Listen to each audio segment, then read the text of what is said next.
Hi everybody, कैसे हैं आप लोग। तो हमने लास्ट क्लास में क्या पढ़ा था? हमने लास्ट क्लास में पढ़ा था difference between shares and debentures. Debentures के जितने डिटेल्स थे, जितने टाइप्स थे, वो सारी चीजें हमने पढ़ ली थी जो आपके एग्जाम पर्पज से रेलिवेंट है। ठीक है, क्योंकि बेसिकली बेटा हमारा गोल ही यही है कि हमें अकाउंट जो है वो पीएचडी करने के लिए नहीं पढ़ना है। हमें उतना पढ़ना है जितना कि हमारे सिलेबस और पीवाईक्यूज से रेलिवेंट है। ठीक है, तो पीवाईक्यूज का जब आप एनालिसिस करोगे तो आपको समझ में आ जाएगा कि कितना कोर्स हमें पढ़ना है, कितना हमारे लिए इंपॉर्टेंट है। ठीक है, आज हम एक नया चैप्टर शुरू करने वाले हैं जो है financial statement of sole proprietor. ठीक है, इसके बाद फिर हम पार्टनर भी पढ़ेंगे, फिर हम कंसाइनमेंट भी पढ़ेंगे। तो अलग अलग पार्ट्स हैं, मतलब पार्ट बाय पार्ट मैं आपको इसको पढ़ा पूरा कंप्लीट कराऊंगी। पर आज जो हम पढ़ने वाले हैं वो है हमारा financial statement of sole proprietor. ठीक है, तो इसको हम दो सेक्शन में पढ़ेंगे। सबसे पहले मैं आपको जो इसके फॉर्मेट्स हैं वो बता दूंगी, फिर हम थ्योरी पार्ट पढ़ेंगे जो कि डेफिनेशंस वगैरह से डील करता है। ठीक है, तो समझा मैं अभी दूंगी, लेकिन जो लाइन बाय लाइन थ्योरीज होती है, ये सारी चीजें जो है वो मैं एक बार आपको फॉर्मेट बता दूं, एक बार बेसिक में अपने लैंग्वेज में समझा दूं, उसके बाद फिर हम बुकिश लैंग्वेज में पढ़ेंगे। ठीक है, तो हम पढ़ रहे हैं financial statement of sole proprietor. यानी कि जब देखो हमने जब शुरुआत करी थी बेटा, जब हम अकाउंट्स का लेक्चर शुरू कर रहे थे, तो हमने पढ़ा था कि भाई सबसे पहले जर्नल बनाया जाता है जो कि फर्स्ट एंट्री होती है। ठीक है, उसके बाद लेजर बनाया जाता है, उसके बाद ट्रायल बैलेंस बनाया जाता है ना। तो इस तरह से एक प्रोसेस चलता है। अंत में बनाया जाता है बेटा आपका फाइनेंशियल स्टेटमेंट। फाइनेंशियल स्टेटमेंट क्यों बनाया जाता है? ताकि हमको ये पता लग सके कि भाई ये जो हमने करा, जो पूरे ट्रांजैक्शंस जो हमने करे हैं, तो उसमें प्रॉफिट हो भी रहा है कि नहीं हो रहा है, क्या हमारे एसेट्स हैं, क्या लायबिलिटीज हैं। तो ये सारी चीजों को करने के लिए क्या जरूरत होती है? फाइनेंशियल स्टेटमेंट की जरूरत होती है। ठीक है, तो आते हैं फाइनेंशियल स्टेटमेंट कब प्रिपेयर होता है बेटा? तो ये प्रिपेयर होता है at the end of the financial year. ठीक है, यानी कि 31 मार्च जो भी आपका फाइनेंशियल ईयर है, उसके एंड में आपका फाइनेंशियल स्टेटमेंट जो है वो प्रिपेयर होता है। ठीक है, तो इस चीज का ध्यान रखना। पूरा प्रोसेस जो है वो कैसा है, तो ये प्रोसेस मुझे आपको बताने की जरूरत नहीं है, आप बहुत अच्छे से जानते हो। सबसे पहले आते हैं, सबसे पहले क्या बनता है? जर्नल बनता है, आपको पता है। उसके बाद क्या बनता है? तो उसके बाद लेजर बनता है, एंड देन बनता है आपका ट्रायल बैलेंस। Trial balance. और अब बेटा पढ़ाई चालू कर दो, जिनके बैकलॉग्स है ना, तो वो बैकलॉग्स तो बेटा फटाफट से क्लियर कर लो, है ना, क्योंकि अब हम बहुत जल्दी बहुत मतलब एक सरप्राइज भी है आपके लिए। ठीक है, आपके लिए कुछ नया आने वाला है, तो एक हफ्ते और वेट कर लो। We are totally working on it, और बहुत जल्दी वो सरप्राइज जो है वो रिवील होने वाला है। लेकिन उससे पहले जरूरत ये है कि आप ये सारे कोर्सेज जो है वो प्रॉपरली कंप्लीट करें। ठीक है, तो जर्नल हो गया, लेजर है, फिर ट्रायल बैलेंस है। ट्रायल बैलेंस के बाद क्या आता है? तो आपका PNL, profit and loss account बनता है। ठीक है, उसके बाद फिर आपका क्या बनता है? बैलेंस शीट बनता है। तो यही प्रोसेस है, हमने पहले भी पढ़ा है। फर्स्ट क्लास जब हम पढ़ रहे थे तो अकाउंटिंग टर्म्स के बाद तो भी हमने ये पढ़ा कि भाई जर्नल है, लेजर है, और सबको एक एक करके हमने देखा भी है। ठीक है, चलिए अब देखिए, आते हैं टाइप्स ऑफ एंटिटीज पे, कि कौन कौन जब हम बनाते हैं, मतलब कि आपका ये फाइनेंशियल स्टेटमेंट बनाते हैं, तो किन किन एंटिटीज के लिए हम बना सकते हैं। तो देखो, दो तरह की एंटिटीज होती है। देखो, या तो आप कोई प्रोडक्ट जैसे कुछ बेच रहे हो आप, ठीक है, कोई फिजिकल प्रोडक्ट बेच रहे हो, तो जब आप प्रोडक्ट बेचोगे तो या तो आप उसको खुद बना के बेचोगे, है ना, या तो आप खुद बनाओगे, या फिर आप क्या करोगे कि किसी और से खरीद करके, किसी होलसेलर से खरीद करके, मैन्युफैक्चरर से खरीद करके बेचोगे। यही दो चीजें हो सकती है, यही दो तरीके से आप काम कर सकते हैं। तो इसी तरीके से यहाँ पे दो एंटिटी होती है बेटा। एक होती है आपकी मैन्युफैक्चरिंग एंटिटी। क्या होती है? Manufacturing entity. और दूसरी होती है आपकी ट्रेडिंग एंटिटी। नाम से ही समझ में आ रहा है ना। ये बेटा बेसिक्स बिल्ड करने के लिए आपके लिए बहुत जरूरी है। ठीक है, इसीलिए मैं आपको इसको डिटेल में आराम आराम से समझा रही हूँ। ठीक है, क्योंकि एक बार समझ जाओगे तो फिर कोई प्रॉब्लम ही नहीं आएगी। तो तीन तरह, मतलब दो तरह की एंटिटीज होती है बेटा। एक होती है आपकी मैन्युफैक्चरिंग एंटिटी और दूसरी होती है आपकी ट्रेडिंग एंटिटी। अब ये दोनों है क्या, जरा जाने कि है क्या ये। तो मैन्युफैक्चरिंग एंटिटी ऐसी एंटिटी, मतलब जो मैन्युफैक्चर भी करती है और सेल भी करती है। ठीक है, तो manufacture and sell, manufacture and sell. और ये जो आपकी ट्रेडिंग एंटिटी है वो क्या करती है? सिर्फ सेल करती है। ठीक है, तो अब इनके लिए जब आप बैलेंस शीट बनाओगे, तो there are kinds of balance sheet. ठीक है, अलग अलग तरह के बैलेंस शीट बनाए जाएंगे। तो ये जो मैन्युफैक्चरिंग एंटिटी है, इसमें 4 तरह के बैलेंस शीट बनते हैं। ठीक है, नाम ध्यान रखिएगा, नाम इंपॉर्टेंट है। पहला है आपका मैन्युफैक्चरिंग अकाउंट का बैलेंस शीट है, क्योंकि ये बंदा जो है वो मैन्युफैक्चर भी कर रहा है। दूसरा आपका हो जाएगा ट्रेडिंग का। ठीक है, तीसरा आपका हो जाएगा पी एंड एल अकाउंट का, और चौथा आपका जो है वो आपका बैलेंस शीट, मतलब कि ये 4 प्रोसेस आपके हो जाएंगे, ठीक है। अब यहाँ पे ट्रेडिंग एंटिटी में क्या होगी, क्या मैन्युफैक्चरिंग अकाउंट बनेगा, क्या ट्रेडिंग एंटिटी में क्या मैन्युफैक्चरिंग अकाउंट बनेगा? क्योंकि भाई बंदा मैन्युफैक्चर ही नहीं कर रहा है तो फिर वो मैन्युफैक्चरिंग अकाउंट बना के क्या करेगा?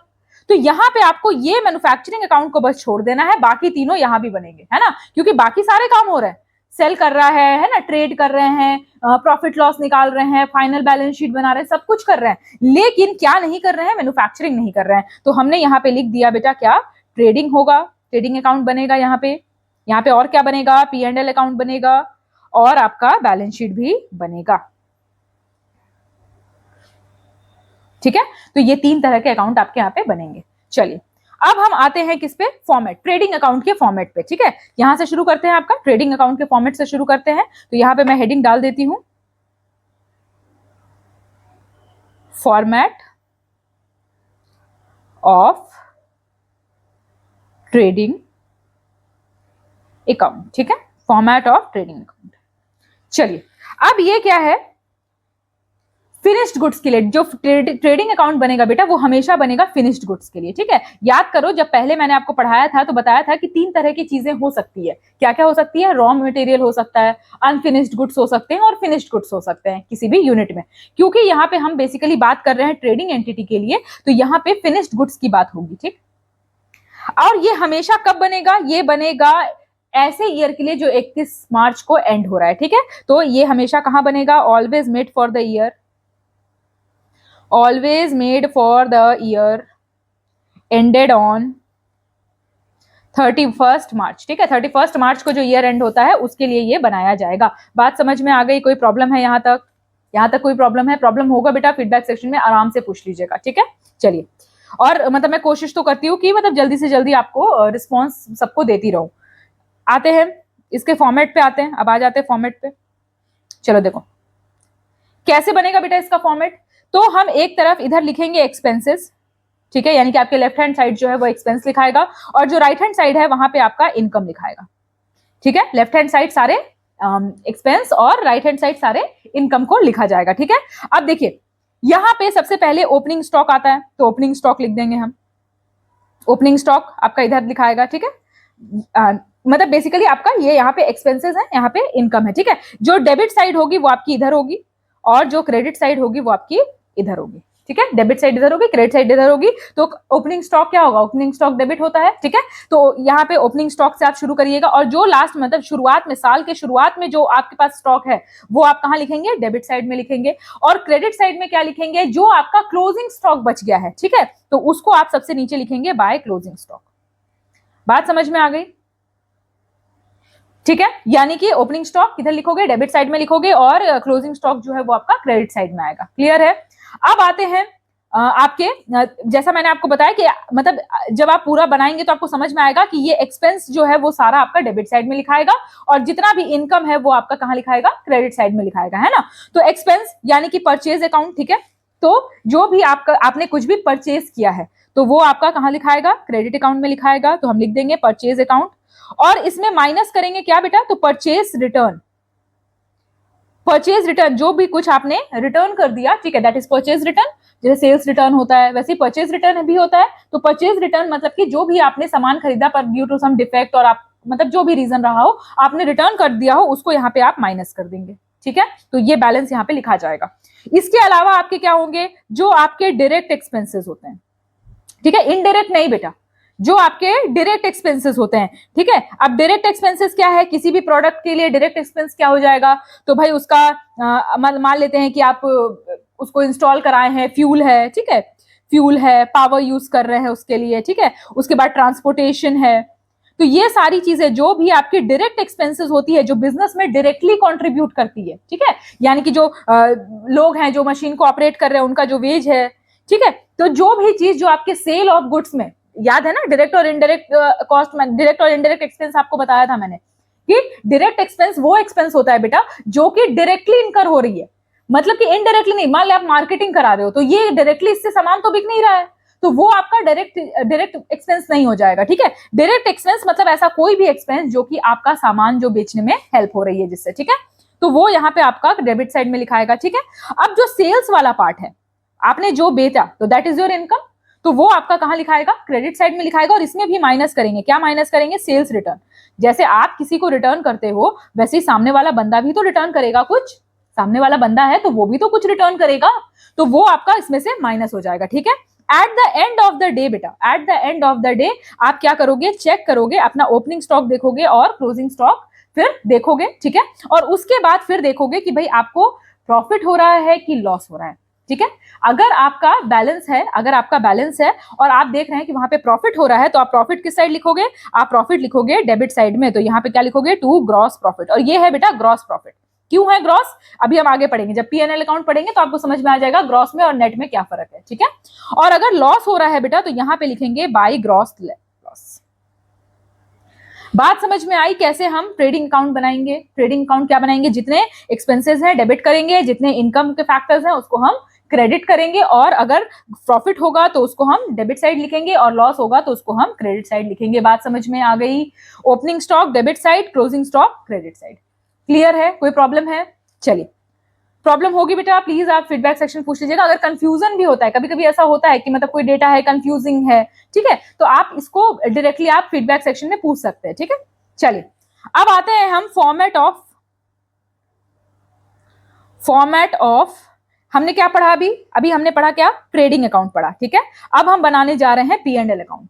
इसका मैं फॉर्मेट अभी बता दे रही हूँ, उसके बाद फिर हम इसकी थ्योरी पढ़ेंगे। ऐसा चिंता नहीं करना है ना, ऐसा नहीं कि अरे मैडम ये तो बिल्कुल हम सर पे से उड़ने लगा, नहीं नहीं, अभी हम इसकी थ्योरीज को भी लाइन बाय लाइन पढ़ेंगे। लेकिन मैं आपको फॉर्मेट इसलिए बता दे रही हूँ क्योंकि जब थ्योरी पढ़ेंगे ना तो आपको समझाना आसान होगा। आप ये फिगर देखोगे आपको समझ में आ जाएगा कि थ्योरी में क्या लिखा है, ठीक है।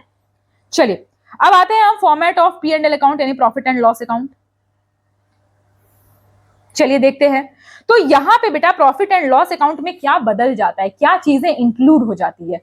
तो क्या इंक्लूड होती है बेटा, तो ऑल द इनडायरेक्ट एक्सपेंसेस, जितने भी आपके इनडायरेक्ट एक्सपेंसेस होते हैं, ठीक है। अब इनडायरेक्ट एक्सपेंसेस क्या हो सकते हैं, रेंट हो सकता है। अब आप कहोगे कि मैम ऑफिस का रेंट तो डायरेक्ट एक्सपेंस होना चाहिए, तो बेटा ऑफिस आपने खोल रखा है या आपने मैन्युफैक्चरिंग यूनिट कोई खोल रखा है, ठीक है, कोई भी यूनिट खोल रखा है, उसका रेंट है, तो उससे थोड़ा ना सामान बिक रहा है, सामान की बिक्री में थोड़ा ना वो यूज हो रहा है, तो वो आपका इनडायरेक्ट एक्सपेंस होता है, ठीक है। ऐसा मैं नहीं कह रही हूँ कि जरूरी नहीं है कि मतलब आप इंपॉर्टेंस के बेसिस पे डायरेक्ट इनडायरेक्ट लिख रहे हो। बस ये ध्यान रखना कि जो जिस गुड की बात हो रही है, जो सामान आप बेच रहे हो, उससे रिलेटेड एक्सपेंस होगा तो डायरेक्ट और उससे रिलेटेड नहीं होगा तो इनडायरेक्ट, ठीक है, ठीक है। और हाँ, एक्स्ट्रा लॉजिक नहीं लगाना कि अरे ये भी तो इनडायरेक्टली, कान को ऐसे नहीं ऐसे पकड़ लिया, ऐसा वाला लॉजिक नहीं लगाना, ठीक है। तो इनडायरेक्ट एक्सपेंस में क्या हो सकता है, रेंट हो सकता है, फिर सैलरी। अब आप कहोगे कि मैं पिछले में भी तो वेजेस लिखा था, तो बेटा पिछले में वेजेस लिखा था, ठीक है, जो वर्कर्स होते हैं, जो काम करते हैं, ठीक है, जो मतलब इंस्टॉल कर रहे हैं, ट्रांसपोर्ट अपने कंधों पे उठा करके ट्रांसपोर्ट कर रहे हैं, उनके लिए लिखा था। ये सैलरी क्या है, सैलरी मतलब जिनको मंथली सैलरी आ रही है, ठीक है, मतलब वो एडमिनिस्ट्रेटिव पोस्ट पे हो सकते हैं, मैनेजमेंट पोस्ट पे हो सकते हैं, ठीक है। तो वो क्या है, डायरेक्टली सामान बेच रहे हैं क्या। अब कहो कि मैम वो तो काम तो इसीलिए कर रहे हैं ना कि सामान बिके, मार्केटिंग कर रहे हैं, तो सामान उसके लिए बिकने के लिए ही तो मार्केटिंग कर रहे हैं, पर डायरेक्ट इन्वॉल्वमेंट नहीं है, इसीलिए दे आर इनडायरेक्ट एक्सपेंसेस। तो सैलरी हो गया आपका, ठीक है, मैनेजमेंट जो मैनेज करना है पूरा यूनिट, मैनेजमेंट हो गया, बिजली बिल है, फलना है ढिकना है, जितनी चीजें हैं, ठीक है। मेंटेनेंस है, कुछ ऐसा डैमेज हो गया, मान लेते हैं कि पानी नहीं आ रहा है तो उसके लिए मेंटेनेंस है, ये सारी चीजें आपका यहाँ पे होगा, ठीक है। इसको भी कहाँ बनाया, कब बनाया जाएगा, तो ईयर एंड में, जैसे कि हम ट्रेडिंग अकाउंट बनाते थे वैसे ही हम इसको ईयर एंड में ही बनाएंगे P&L अकाउंट को, ठीक है। तो made for the year ended on 31st of March. तो किसके कब बनेगा, तो 31st ऑफ मार्च एंड होता है, उस ईयर के लिए ये बनाया जाएगा। बात समझ में आ गई, कोई प्रॉब्लम है। चलिए अब आते हैं इसके आपके इस पे फॉर्मेट पे, ठीक है। फॉर्मेट यहाँ पे डेबिट साइड क्रेडिट साइड नहीं होता है बेटा, ठीक है। देखो यहाँ पे जो मैंने आपका एक्सपेंस और इनकम लिखा था ना, कंफ्यूज मत होना, ये मैंने सिर्फ समझाने के लिए लिखा है, एक्सपेंस और इनकम ऐसे बनता नहीं है, तो आप कहो तो मैं ये मिटा देती हूँ, ठीक है। ये बस आपको समझाने के लिए बताया है कि ये जो है ये आपका एक्सपेंस साइड हो जाता है, क्योंकि यहाँ पे सारे एक्सपेंस लिखे जाते हैं, यहाँ पे सारे इनकम लिखे जाते हैं, लेकिन जब बाइफरकेट करोगे तो डेबिट और क्रेडिट ही होता है, ठीक है। तो ऐसे ये नहीं करना कि मैम ये तो फॉर्मेट में ही नहीं, ये बस आपको समझाने के लिए। चलिए आते हैं अगला। इसमें बेटा ये जो P&L अकाउंट है इसमें होता है, इसमें इधर एक्सपेंस लिखा जाता है और इधर इनकम लिखा जाता है, ठीक है। यहाँ पे आपका एक्सपेंस लिखा गया और यहाँ पे आपका इनकम लिखा गया, ठीक है, लेफ्ट और राइट साइड। अब जितने भी आपके इनडायरेक्ट एक्सपेंसेस है वो यहाँ पे इंक्लूड होंगे। डायरेक्ट एक्सपेंस आपने कहां कर दिया, ट्रेडिंग अकाउंट में लिख दिया, लेकिन जो इनडायरेक्ट एक्सपेंस है वो आपको यहां पे लिखना है, ठीक है। तो आपने क्या किया, टू इनडायरेक्ट एक्सपेंस, ठीक है। अब जो भी इनडायरेक्ट एक्सपेंस आपका होता है यहाँ पे, वो आपका यहाँ पे जैसे कि आपके क्या हो गया, डेप्रिसिएशन हो गया, मशीन जो है वो डेप्रिशिएट कर रही है तो वो क्या है, इनडायरेक्ट एक्सपेंस है। उसके अलावा आपका सैलरी हो गया, अभी अभी भी मैंने समझाया था, रेंट हो गया है ना, फिर आपने एडवर्टीजमेंट के लिए कॉस्ट दिया यानी मार्केटिंग कराया तो उसका कॉस्ट हो गया, ये सारा कुछ यहाँ पे इंक्लूड हो गया, ठीक है। अब जो आपका ग्रॉस प्रॉफिट था, ये वाला पार्ट, जो आपका ग्रॉस प्रॉफिट था, जो यहाँ पे आपने क्रेडिट मतलब आपने डेबिट साइड में लिखा था, वो यहाँ पे आप लिखोगे कहाँ, इनकम, क्योंकि वो आपका इनकम है ना, तो आप यहाँ क्या लिखोगे, बाई ग्रॉस प्रॉफिट, ठीक है। अब आप क्या करेंगे बेटा कि ग्रॉस प्रॉफिट में जब आप इनडायरेक्ट एक्सपेंस को घटा देते हैं, ठीक है, क्योंकि अभी तक आप कह रहे हैं कि भाई हमको 1,000 रुपए का फायदा हुआ, लेकिन आपने 500 रुपए तो रेंट दे दिया, तो आप तो बड़ा खुश हो रहे हो कि भाई हमको तो 1,000 का फायदा हुआ है, लेकिन उस 1,000 में से 500 आपने रेंट दे दिया जो कि इनडायरेक्ट एक्सपेंस था बेटा, ठीक है। 100 रुपए मतलब उसमें से 100 रुपए बिजली बिल दे दिया, यानी 600, यानी आपका फायदा तो 400 है, लेकिन आप उसको क्या कर सकते हो, मिस कैलकुलेट कर सकते हो। तो उस मिस कैलकुलेशन से बचने के लिए यहाँ पे क्या किया जाता है, ग्रॉस प्रॉफिट में से आपके इनडायरेक्ट एक्सपेंस जो है वो घटाए जाते हैं, ठीक है। फिर देखा जाता है अगर आपका ग्रॉस प्रॉफिट इनडायरेक्ट एक्सपेंस से ज्यादा होता है, ठीक है, तो उस केस में आपको होगा प्रॉफिट, तो आप कहाँ एंड करोगे, यहाँ करोगे, टू नेट प्रॉफिट। और अगर आपका जो एक्सपेंस, आपका जो इनकम है, ठीक है, वो कम है और एक्सपेंस ज्यादा है, तो आपको क्या होगा, लॉस होगा। तो वहां पे आप क्या लिखोगे, यहाँ पे इनकम साइड में लिखोगे, यहाँ पे बाय नेट लॉस लास्ट में, ठीक है। तो P&L अकाउंट जो है वो बेसिकली किस लिए बनाया गया है, वो इसलिए बनाया गया है ताकि आपका प्रॉफिट एंड लॉस यहाँ पे एग्जैक्ट, वो वैसा हवा वाला नहीं, एग्जैक्ट वो ग्रॉस था, ये नेट था, यही फर्क है बेटा। अगर पूछा जाए कि भाई ग्रॉस और नेट में फर्क क्या है, तो आप सिंपल सा इक्वेशन लिख सकते हो कि ग्रॉस मतलब सॉरी नेट प्रॉफिट या loss is equal to gross profit या लॉस माइनस इनडायरेक्ट एक्सपेंस, ठीक है। इनडायरेक्ट एक्सपेंस को हम घटा देते हैं तो आपका नेट जो है वो निकल जाता है। क्लियर है, कोई प्रॉब्लम है यहां तक, कोई प्रॉब्लम है, कोई प्रॉब्लम है बेटा पूछ लीजिए, कोई प्रॉब्लम, कोई दिक्कत नहीं। मुझे पता है कि जो नॉन कॉमर्स बैकग्राउंड के बच्चे हैं उनको कंफ्यूजन हो सकता है, और अभी इसके बाद वाला जो चैप्टर पढ़ाऊंगी ना, जो आपका रेशियो एनालिसिस है, वो तो भैया मतलब उसके जब न्यूमेरिकल्स करने बैठोगे तो लगेगा भी कहां से कौन सी चीज उड़ के आ रही है, लेकिन इनिशियली एक बार आप करने लगोगे फिर आपको प्रॉब्लम नहीं होगी, ठीक है। इसीलिए मैं आराम आराम से धीरे धीरे समझा रही हूँ, लेकिन आपको अगर कोई क्वेरी हो रही है बेटा तो पूछ लीजिए, कोई दिक्कत नहीं है ना। चलिए यहां तक समझ में आ गया, ट्रेडिंग अकाउंट हमने बना लिया, हमने P&L अकाउंट बना लिया। अब हमारे पास अगला जो है वो क्या है बेटा, बैलेंस शीट का फॉर्मेट। ये अभी आपको समझाने के लिए है ना, फॉर्मेट पढ़ लोगे तो आपको कहीं ना कहीं जो रिटन थ्योरी है वो समझ में आ जाएगा, ठीक है। तो बैलेंस शीट आपका क्या बताता है, बैलेंस शीट आपका बेटा प्रॉफिट लॉस नहीं बताता है, बैलेंस शीट आपके एसेट्स और लायबिलिटीज को बताता है, ठीक है। ट्रेडिंग क्या बता रहा है, आपके ग्रॉस प्रॉफिट लॉस को बता रहा है। P&L अकाउंट क्या बता रहा है, आपके नेट प्रॉफिट लॉस को बता रहा है। और अब हम पढ़ रहे हैं बैलेंस शीट। तो बैलेंस शीट क्या बताता है, बैलेंस शीट आपके एसेट्स और लायबिलिटीज को बताता है, ठीक है। तो बैलेंस शीट कब कैसे बनता है, मैंने आपको क्या बताया था, अभी मैंने आपको रिसेंटली क्या बताया कि ये जो है ये बनता है आपका फॉर द ईयर, एक साल के लिए बनता है ना, एक फाइनेंशियल ईयर के लिए बनता है। आपका जो ट्रेडिंग अकाउंट है और P&L अकाउंट है वो आपका एक साल के लिए बनता है। लेकिन आपका जो बैलेंस शीट है बेटा, ये कैसे बनता है, ये बनता है एज ऑन 31st, मान ले इस साल का बना रहे हैं तो 25, मतलब कि एक साल का नहीं, शुरू से जब से कंपनी शुरू हुई तब से लेके अभी तक का क्या एसेट लायबिलिटी मेरे पास बचा, ये है। तो एज ऑन का मतलब ये टर्म जो है ये यहाँ पे बहुत इंपॉर्टेंट हो जाता है, ठीक है। तो बैलेंस शीट क्या बताता है, आपके एसेट्स लायबिलिटीज का क्या एक फाइनेंशियल ईयर, ऐसे स्टेटमेंट बेस्ड क्वेश्चन आपको आ सकते हैं कि balance sheet refers to the total calculation of assets and liabilities of a financial year, of one financial year. तो आप जब ऐसा कुछ लिखा होगा तो आप तो कंफ्यूज हो, आप बोलेंगे हाँ मैडम ने तो बताया था कि एक, या फिर ऐसा सोच रहे हो कि हाँ भाई ऐसा ही होता होगा। अगर आप कॉमर्स बैकग्राउंड के, आपने 5-6 साल कॉमर्स पढ़ा है 11वीं से लेकर के पूरा ग्रेजुएशन तक, मास्टर्स तक, तो ठीक है, कोई बात नहीं है, फिर तो आपने मतलब बहुत बारीकी से पढ़ा होगा। लेकिन जो लोग ऐसे ऊपर ऊपर से पढ़ रहे हैं, आधे आधे घंटे में चैप्टर खत्म कर रहे हैं, तो वहां पे ये कंफ्यूजन हो सकता है। इसीलिए मैं आपको बता रही हूँ कि बैलेंस शीट हमेशा कैसा बनता है, वो अभी तक के लिए बनता है, मतलब अभी तक के में मेरे कितने एसेट्स और लायबिलिटीज हैं, ठीक है। चलिए तो इसमें भी क्या करेंगे, हम 2 कॉलम बनाएंगे, ठीक है, मतलब 2 पार्टीशन करेंगे। एक तरफ हम क्या लिख रहे हैं, हमारे लायबिलिटीज को लिख रहे हैं, और यहां पे हम अमाउंट लिख रहे हैं। यहाँ पे हम लिख रहे हैं क्या बेटा, एसेट्स लिख रहे हैं और यहाँ पे अमाउंट लिख रहे हैं। ठीक है, बात समझ में आ गई। तो दो पार्ट डिवाइड करेंगे, एक तरफ लाइबिलिटीज लिखेंगे, एक तरफ एसेट लिखेंगे। ठीक है, P&L अकाउंट में क्या लिखते थे, इनकम एक्सपेंस लिखते थे। ट्रेडिंग अकाउंट में क्या लिखते थे, डेबिट क्रेडिट लिखते थे। यहाँ पे क्या लिखेंगे, लाइबिलिटीज और एसेट्स लिखेंगे। ठीक है, डिफरेंस समझिएगा। चलिए, तो अब लाइबिलिटी में सबसे पहला हमारा लाइबिलिटी क्या है बेटा, तो हमारा कैपिटल है। ठीक है, अब कैपिटल क्या है, इंटरनल लाइबिलिटी है हमारा, क्या है, इंटरनल लाइबिलिटी है कैपिटल। ठीक है, तो क्योंकि वो कौन दे रहा है, वो जो जिसने बिजनेस शुरू किया है उसने वही दे रहा है, लेकिन अपने तरफ से दे रहा है ना, बिजनेस को दे रहा है। और हमने पहले ही चीज पढ़ी है कि सेपरेट एंटिटी कॉन्सेप्ट, बिजनेस एक अलग एंटिटी है। तो सबसे पहली लाइबिलिटी हमारी क्या है बेटा, आपकी कैपिटल है। ठीक है, अब ये जो कैपिटल है इसमें आप कुछ चेंजेस कर सकते हो। ठीक है, जैसे कि आप जो आपका नेट प्रॉफिट आएगा, ग्रॉस नहीं, नेट जो प्रॉफिट आएगा, तो उसको आप ऐड कर सकते हो कैपिटल में। ठीक है,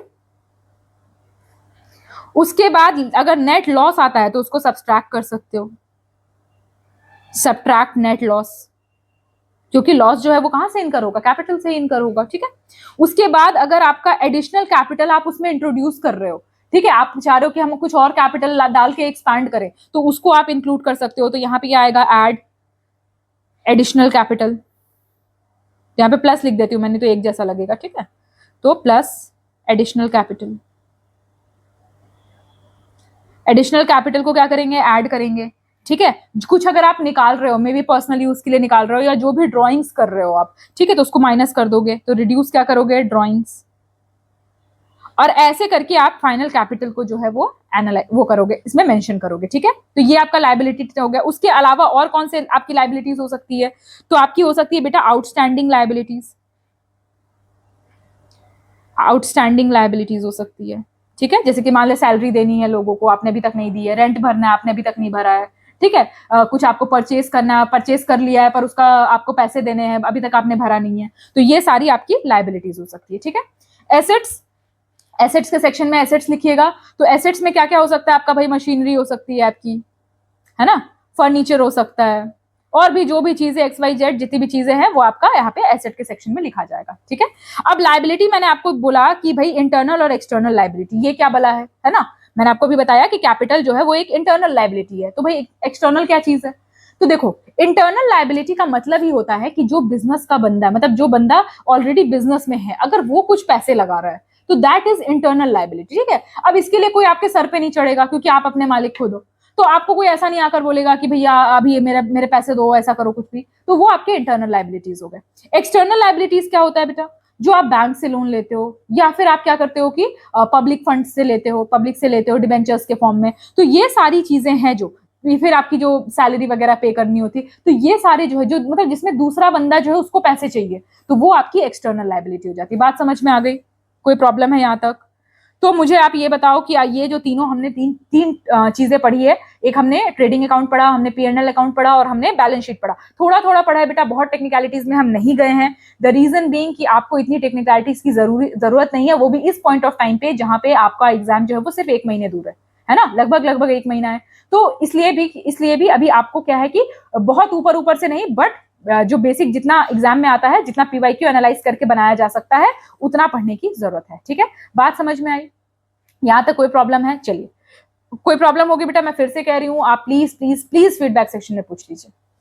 अब आते हैं हम थोड़ा सा किस पे, इसके थ्योरी पार्ट पे। ठीक है, अभी मैंने आपको फॉर्मेट बता दिया, तो आपको कहीं ना कहीं दिमाग में क्लियर हो गया होगा कि हाँ मैम ऐसा ऐसा होता है, ऐसी ऐसी चीजें जो है वो होती हैं। अब हम पढ़ते हैं कि फाइनेंशियल स्टेटमेंट क्या होता है, कैसे कैलकुलेट होता है, मतलब जो थ्योरी पार्ट है उसको हम पढ़ते हैं। ठीक है, चलिए, तो सबसे पहले मैं हेडिंग डालती हूँ आपका फाइनेंशियल स्टेटमेंट, डेफिनेशन बताऊंगी, क्योंकि डेफिनेशन बेटा, क्योंकि कहीं ना कहीं आपका एग्जाम जो है वो MCQ बेस्ड है, तो प्रैक्टिकल से ज्यादा आपको कहीं ना कहीं थ्योरी पे ध्यान देना पड़ेगा, है ना, खासकर जहां पे थोड़ा टेक्निकल पार्ट है।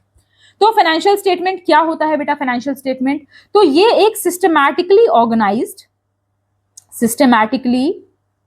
ऑर्गेनाइज्ड समरी है। किस चीज की समरी है, तो समरी है सारे लेजर्स का। ठीक है, ऑल लेजर्स में हम क्या करते थे, लेजर्स में हम एक पर्टिकुलर अकाउंट का, एक पर्टिकुलर, जैसे कि मान ले कि कैपिटल अकाउंट है, तो उसके सारे ट्रांजैक्शन एक जगह लिख देते थे, फिर उससे एनालाइज करके हम P&L अकाउंट वगैरह बना रहे हैं ना। तो ये क्या है, सिस्टमैटिकली ऑर्गेनाइज समरी है सारे लेजर्स का। ठीक है, presented in such a manner, ऐसे प्रेजेंट किया हुआ है, presented in such a manner that it gives a detailed information about, हमेशा मैं कहती हूँ बेटा नोट्स अपने हाथ से बनाओ, बेहतर होगा। मैं भी आपके सामने, मतलब दो मेरे पास ऑलरेडी प्रिपेयर्ड होता है, फिर भी मैं आपके साथ लिखती हूँ ताकि आपको ये चीज समझ में आती रहे, है ना। तो कोशिश करना नोट्स खुद से बनाओ, नहीं तो मैं तो प्रोवाइड करूंगी, बट ट्राई, कम से कम कोशिश तो हम कर ही सकते हैं। तो ये क्या है कि डिटेल इंफॉर्मेशन देता है किसके बारे में बेटा, तो फाइनेंशियल पोजीशन के बारे में देता है। किसके बारे में, फाइनेंशियल पोजीशन किसका, तो भाई एंटरप्राइज की बात कर रहे हैं, ऑर्गेनाइजेशन की बात कर रहे हैं, तो फाइनेंशियल पोजीशन और परफॉर्मेंस, फाइनेंशियल पोजीशन और परफॉर्मेंस की बात करता है किसकी, ऑफ एंटरप्राइज। बात समझ में आ गई, बात समझ में आ गई। फाइनेंशियल स्टेटमेंट क्या है, फाइनेंशियल स्टेटमेंट है एक ऐसी समरी है, एक प्रॉपरली ऑर्गेनाइज्ड समरी है सारे लेजर्स का, क्योंकि बहुत सारे लेजर्स हो जाएंगे, पढ़ना पड़ेगा, है ना। तो एक समरी है किस लिए, ताकि आपको किसी एंटरप्राइज का डिटेल्ड इंफॉर्मेशन मिल सके कि भाई इसका कितना एसेट और कितनी लायबिलिटीज हैं, कहीं ये कंपनी आगे जाकर के इसका बेड़ा गर्क तो नहीं हो जाएगा। तो ये सारी चीजें जो है ये यहाँ पे मेंशन की जाती है, ठीक है।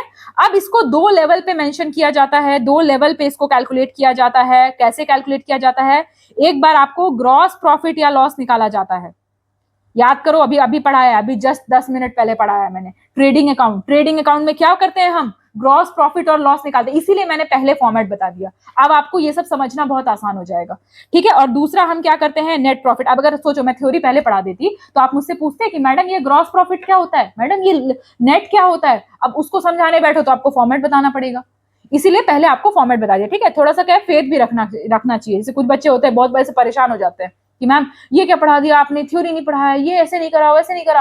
तो थोड़ा सा फेथ भी रखो मुझ पे, है ना, क्योंकि ये एफर्ट्स तो मैं आपके लिए ही कर रही हूँ। तो पहला जो लेवल है आपका बेटा, उसमें हम क्या करते हैं, ग्रॉस प्रॉफिट निकालते हैं, और सेकंड में आप क्या करते हैं, हम नेट निकालते हैं, कि नेट प्रॉफिट या लॉस जो भी है उसको हम कैलकुलेट करते हैं। बात समझ में आ गई, कोई प्रॉब्लम है, नहीं है। चलिए अब आते हैं कि भाई जो फाइनेंशियल पोजीशन है हमारा, तो वो हम कैसे जज करते हैं। तो अभी हमने जब हम बैलेंस शीट बना रहे थे तो हमने बड़े अच्छे से देखा कि हम लायबिलिटीज और एसेट्स को देखते हैं, हम रुपए नहीं गिनते हैं। हम क्या करते हैं, हम ये देखते हैं कि भाई कंपनी में के पास कितना बोझ है और कितने कंपनी के पास एसेट्स हैं, ये सारी चीजें देखते हैं। तो यहाँ पे यही कहा गया है कि फाइनेंशियल पोजीशन जज करने के लिए हमें किन फैक्टर्स पे ध्यान देना पड़ेगा, तो हमें देखना पड़ेगा इसका एसेट, हमें देखनी पड़ेगी इसकी लायबिलिटी, और हमें देखना पड़ेगा इसका कैपिटल। तो कैपिटल भी आपका किस में आ जाएगा, लायबिलिटी में आ जाएगा, पर कैपिटल देखना पड़ेगा, भाई पैसे हैं भी कि नहीं, दिवालियां निकल रहा है इनका, ठीक है। तो ये सारी चीजें देखना पड़ेगा, और इसके लिए हमको क्या बनाना पड़ेगा, ये सारी चीजें देखने के लिए हमें क्या बनाना पड़ता है, हमें बनाना पड़ता है एक बैलेंस शीट, जिसको हम पोजीशन स्टेटमेंट भी कहते हैं, ठीक है। कहीं कहीं पे यूज होता है ये टर्म, तो टर्म याद रखना। पता चला कि आंसर आपको आता है लेकिन नाम ही नहीं पहचान पाए, सीता की जगह गीता लिख दिया, तो अब आप कह रहे हो कि भाई हमने तो सीता पढ़ के आए थे, गीता कहां से आ गई, है ना। तो यही चीज है कि बैलेंस, सबसे पहले हमने क्या किया, सबसे पहले हमने ट्रेडिंग अकाउंट बनाया, फिर हमने P&L अकाउंट बनाया, और फिर अंत में एसेट और लायबिलिटी को एनालाइज करने के लिए हमने बनाया है बैलेंस शीट। और ये बैलेंस शीट को हम क्या कहते हैं बेटा, हम इसको कहते हैं पोजीशन स्टेटमेंट। बात समझ में आ गई, बात आई समझ में। अब हमारे पास है इनकम स्टेटमेंट, ठीक है। इनकम स्टेटमेंट और पोजीशन स्टेटमेंट में क्या डिफरेंस है, ठीक है। उसके बाद फाइनल अकाउंट के कुछ प्रिंसिपल्स हैं, ठीक है। तो ये सारी चीजें जो है वो हम पढ़ेंगे। इसमें एक सेशन, छोटा सा एक सेशन और लगने वाला है बेटा, उसके बाद फिर ये आपका जो टॉपिक है ये पूरा क्लियर हो जाएगा, ठीक है। तो आई होप आपको मतलब समझ में आया होगा, कोई प्रॉब्लम अभी तक नहीं हुई होगी। इन केस अगर कोई प्रॉब्लम है, कुछ अगर आपको लग रहा है कि मैम ये टॉपिक नहीं समझ में आ रहा है, तो आप हमें फीडबैक सेक्शन में पूछ सकते हैं। मैं कोशिश करती हूँ कि जल्दी से जल्दी आपको रिप्लाई करूँ, ठीक है। और अगर आपको हमारे, मतलब जैसा मैं हमेशा ही बोलती हूँ, अगर आपको हमारे जो हमारा इनिशिएटिव है वो अच्छा लग रहा है, तो एक प्यारा सा फीडबैक हमें भेज सकते हैं। तो मिलते हैं अगले सेशन में, टिल देन बाय बाय।